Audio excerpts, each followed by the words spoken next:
ओम नमो भगवते वासुदेवाय। आज मैं आपको कार्तिक महात्म्य का दूसरा अध्याय सुनाऊंगी।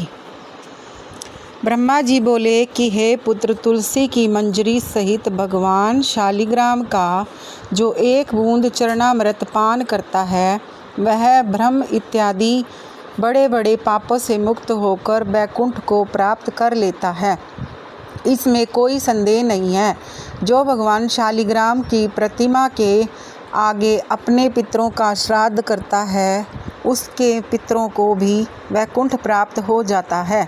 जो भगवान श्री शालिग्राम की मूर्ति दान करता है उसे समस्त पृथ्वी के दान का फल प्राप्त होता है। जो श्री भगवान शालिग्राम की प्रतिमा को बेचता है वह महान कष्ट भोगता है। इसलिए श्री शालिग्राम की मूर्ति को बेचना नहीं चाहिए। श्री विष्णु भगवान का पूजन शंख के जल से करना चाहिए।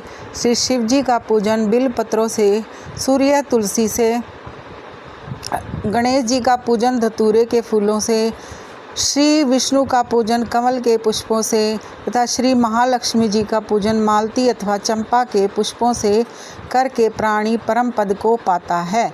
और जो भगवान को अति प्रिय तुलसी से पूजा करता है उसकी महिमा का वर्णन कोई भी नहीं कर सकता। वह जन्म मरण के अपार कष्ट से मुक्त हो जाता है। जिसकी मृत्यु तुलसी माला धारण किए हो जाती है वह जीव बिना किसी रोक टोक के सीधा वैकुंठ धाम को जाता है।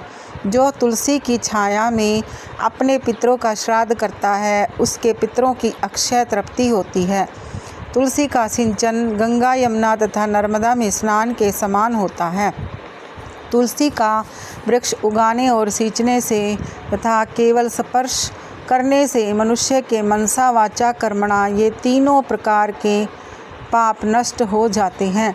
इस प्रकार कार्तिक मास में व्रत करने वाला तुलसी जी का शांत चित्त से पूजन, प्रदक्षिणा और नमस्कार करके हाथ जोड़कर प्रार्थना करे कि हे हरि की परम प्रिया, देवताओं ने तुम्हें बनाया और मुनीश्वरों ने तुम्हारा पूजन किया है, सो मैं भी तुम्हें नतमस्तक नमस्कार करता हूँ। इस प्रकार से प्रार्थना करनी चाहिए। जो प्राणी आंवले के पत्तों और पुष्पों से भगवान का पूजन करता है अथवा आंवले के वृक्ष के नीचे बैठकर भगवान का पूजन करता है उसको स्वर्ण के फल और फूलों का फल प्राप्त होता है। जो मनुष्य द्वादशी को तुलसी तथा आंवले के पत्तों को तोड़ता है वह घोर नरक में भोगता है। मनुष्य को चाहिए कि कार्तिक मास में आंवले के फल, तुलसी, गोपी चंदन की माला धारण करे। ऐसा करने से वह जीवन मुक्त हो जाता है। व्रत करने वाला मनुष्य भोजन के पश्चात चंदन, पुष्प, पान तथा दक्षिणा देकर ब्राह्मणों को संतुष्ट करें। संपूर्ण कार्तिक मास में पृथ्वी पर शयन करें तथा ब्रह्मचर्य का पालन करें। केवल एक मास एक पत्तल में भोजन करे और मौन व्रत धारण कर रहे तो वह प्राणी वीर, धीर, कांतिवान होता है।